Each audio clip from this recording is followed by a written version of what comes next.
Well, this is Hood River, and this is the railroad station. It used to be the Union Pacific station, but now it's the Mount Hood Railroad.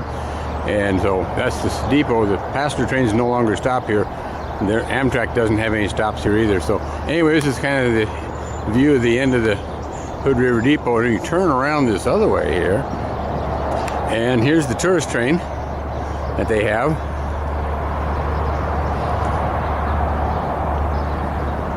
We've got about 3 cars sitting here, plus there's some other ones. I will kind of walk down the hill here a little bit and hopefully not be too jerky and jumpy. And here's their mailbox. So if you want to send them a letter, there you go. 110 Railroad Avenue, Mount Hood Railroad. These cars appear to be former Milwaukee Road cars. Now, Waukena Falls is a waterfall in the Columbia Gorge west of here. We are now out of the gorge. We're getting closer to the eastern part of the state. These cars appear to be former Milwaukee Road cars.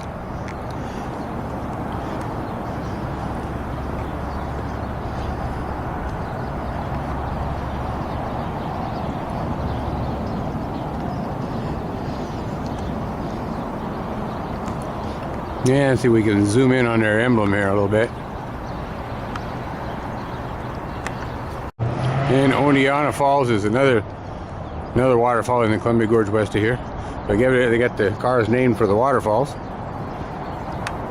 And this is an old Harriman coach. You can tell it by the roof vents and by the windows. And it has 4-wheel trucks under it though. And it's called the Timberline, which I guess would be after the lodge up on Mount Hood. There is Timberline Lodge there. Well, this is an old Amtrak coach of some kind or another. It's a Pullman car rather than Bud. And it came from the Atlantic coastline, says here on the letterboard. But it's still got its faded Amtrak lettering on it. And here's another coach. This looks like it's a former Milwaukee Road coach.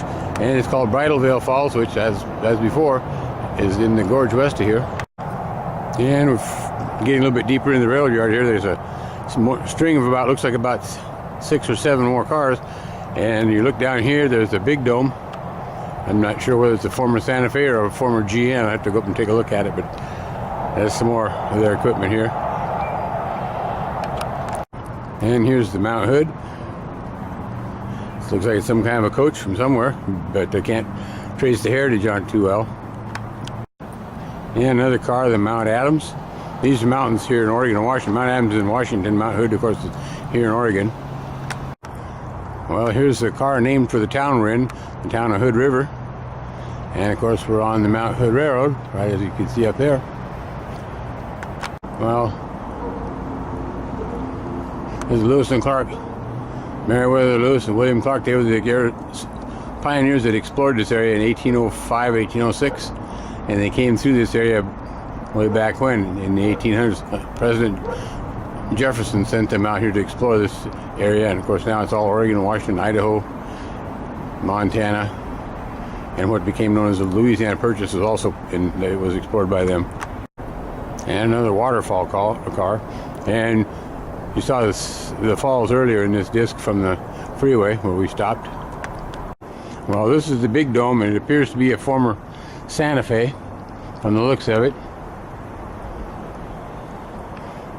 The fluting for the Empire Builder Great Northern cars was different to this. They didn't have the fluting. They had 3 kind of raised panels along the bottom of the car here. So this is a former Santa Fe car. And here's the second big dome. Another former Santa Fe from the looks of it. And they have a high rail truck. See if I can pull the sticker in on the door a little bit.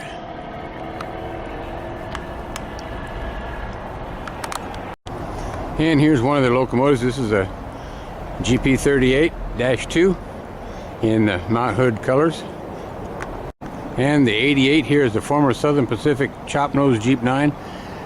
I'm not sure what the SP number of it was, but that's where that engine came from. On the back end of it, we'll look at it in a minute.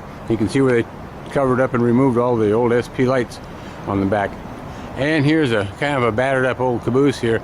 It's a former Union Pacific caboose, but I Don't know what class it is, but there's been some windows added to it. It's been made into a excursion car of some kind or another. So anyway, it looks like the rattle canners have got to it.